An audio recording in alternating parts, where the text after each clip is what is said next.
Meanwhile, the police have since indicated that the operation in St. Andrew was part of an operation to stop a murder being planned by the 5 men.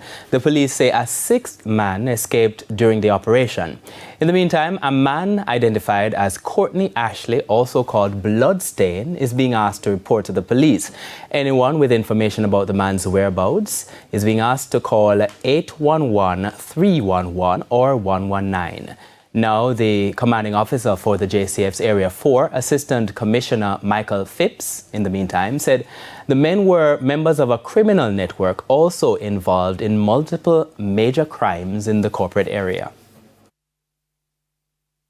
The operation was conducted by a team of officers who no doubt demonstrated exceptional bravery and a very high level of professionalism.